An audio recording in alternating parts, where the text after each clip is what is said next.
뉴스 속 경제 이슈는 더 쉽고 깊게, 최신 고용 동향은 더 빠르게 전해드리는 고용브리핑 365 시간이 돌아왔습니다.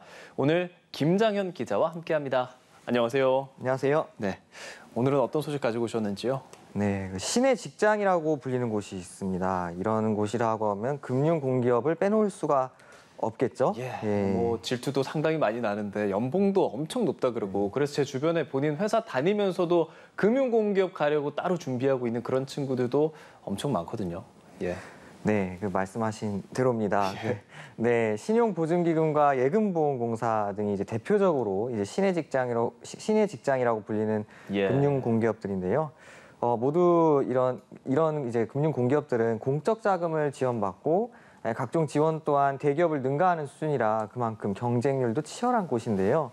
그런데 이런 신의 직장의 채용 과정은 어땠을까요? 신의 직장이라는 이름에 걸맞게 공정하게 진행되고 있었을까요? 아니면 오히려 모호한 채용 공고로 지원자들에게 혼란을 줘서 이번에 시정 조치를 받았다고 하는데요. 이슈픽에서 한번 짚어보겠습니다. 금융공기업 신의 직장이라고 불리는 만큼 공적 자금을 지원받는 곳이잖아요. 채용 과정 등등 그거 아니어도 각별한 관리가 좀 필요한 곳일 것 같은데, 이번에 어떤 문제들이 적발됐습니까? 네, 금융위원회가 2달에 걸쳐 채용 실태 전수조사를 벌였는데요. 구체적인 문제점을 살펴보면 우선 주택금융공사는 채용 공고 때 지역 인재를 적용하는 기준 안내가 명확하지 않았습니다. 또 고교 전형의 경우 지역 인재 채용 때 채용 인원이 5명 이하면 인재 적용을 한다는 점을 이제 그 채용 공고에 명시하지 않은 거죠. 또 신용보증기금은 보훈 대상자의 가점 미적용과 관련해 채용 공고문 수정이 필요했습니다. 문제가 뭐 한두 개가 아니네요. 보훈 대상자 채용 같은 경우는 또 가점 부분이 중요한데 이 부분이 불명확했다는 거고, 다양한 또 다른 문제들도 존재하죠. 네, 이뿐만이 아닙니다. 아울러 합격 결정에 중요한 자격증 소지 여부 등 증빙자료 제출과 검증 시기에 대한 명확한 기준 역시 없어 여기에 대한 권고도 내려졌습니다. 알겠습니다. 또 다른 금융공기업의 경우는 어땠습니까? 네, 그 자산관리공사는 서류 심사 때 전형위원과 감사부서 입회 담당자가 참여하지 않은 사실이 드러났습니다. 서류 심사 전형위원을 구성하지 않고 감사부서의 입회 담당자 참여 없이 인공지능 평가 시스템에 따라 서류 심사를 한 건데요.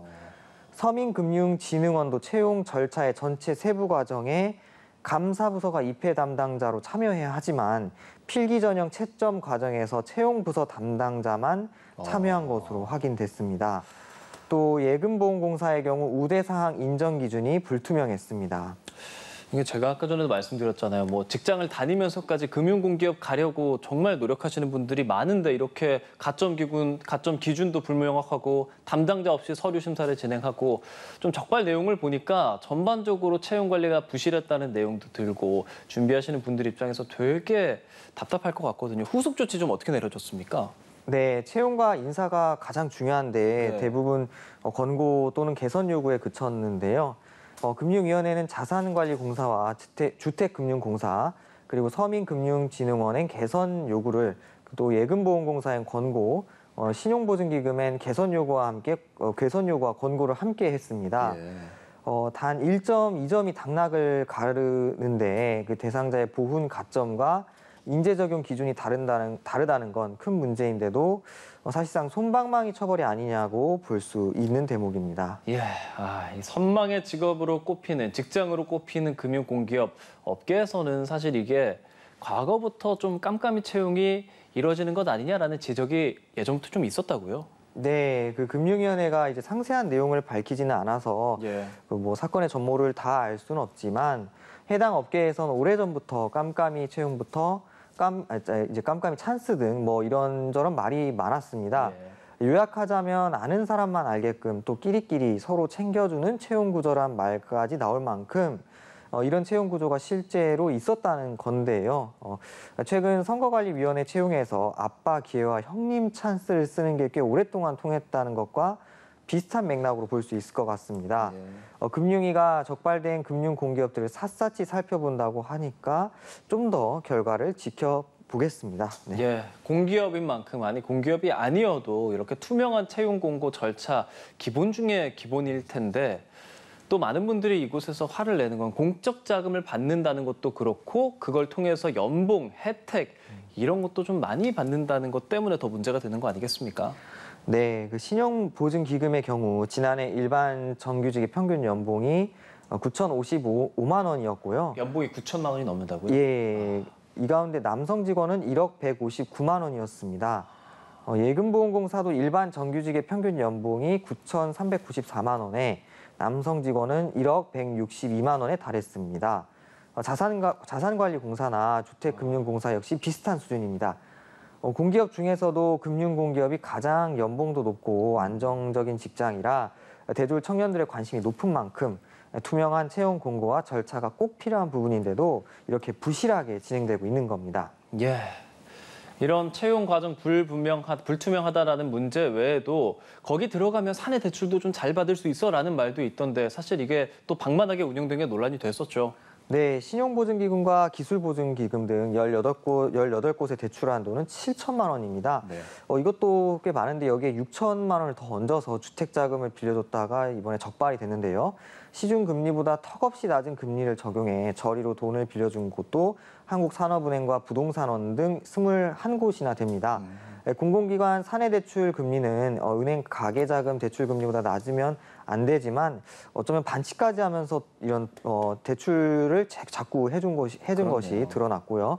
또 대출액과 금리 기준 등을 철저히 지켜야 할 6개 항목을 모두 위반한 기관이 9곳이었는데 기술보증기금과 신용보증기금 등도 모두 이런 기관에 이름을 올렸습니다. 예. 한숨은 그만 쉬고 한 컷 이슈로 넘어가 보겠습니다. 오늘 어떤 소식 준비하셨습니까? 네, 요즘 버스 탈 때 좀 놀라실 것 같습니다. 네. 지난 12일부터 이제 시내버스 기본 요금이 1,200원에서 1,500원으로, 마을버스는 900원에서 1,200원으로 올랐기 때문인데요. 경기도와 인천으로 오가는 광역버스 요금은 3,000원, 새벽 시간 운행하는 심야버스는 2,500원이 됐습니다. 서울 버스 요금이 오른 건 2015년 6월 이후 8년여 만인데요. 16년간 동결됐던 청소년과 어린이 요금도 인상됐습니다. 요즘에 워낙 좀 기름값이 좀 오르고 있잖아요. 국제유가 때문에. 그래서 대중교통 타야겠다 하시는 분들도 많은데 그런 분들마저도 다소 부담스러워졌다는 의견을 내고 계시더라고요. 네, 이제 서울시가 최근 5년간 버스 적자가 평균 5,400억 원에 이르러 인상이 불가피하다는 입장이라고 밝혔는데요. 예. 시민들은 요즘 워낙 오르는 게 많다 보니 부담이 크다고 호소합니다. 문제는 오르는 대중교통 요금이 이뿐만 아니라는 건데요. 현재 기본요금 1,250원인 지하철 요금도 곧 오릅니다.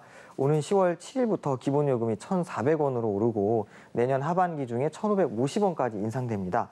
이 밖에 부산과 인천 등 다른 지자체들도 대중교통 요금 인상을 검토하고 있습니다. 네, 뭐 안 탈 수는 없으니까 이렇다 보니까 교통비 절약 방법을 찾는 분들도 좀 많아진 것 같습니다. 네, 당장 이제 버스 요금 인상 발표 이후에 한 달 6만 원 가까이 교통비를 지원해준다는 은행 알뜰 교통카드 발급량이 2배 이상 늘어났다고 합니다. 예. 또 온라인 상에선 버스 조조 할인을 위해 출근 시간을 조정한다거나 여럿이 함께 자가용이나 택시를 타는 카풀, 그리고 자전거 따릉이를 이용하겠다는 이야기도 많이 나오는데요. 교통비를 조금이라도 줄여보려고 안간힘을 쓰는 모습입니다. 예. 누군가는 따릉이를 타고 출근하고 어떤 누군가는 이렇게 시내 직장에서 지킬 것을 지키지 않고 있는 현실, 다소 안타깝습니다. 오늘 김장현 기자와 함께했습니다. 오늘 고맙습니다. 감사합니다. 지금까지 고용브리핑 365였습니다.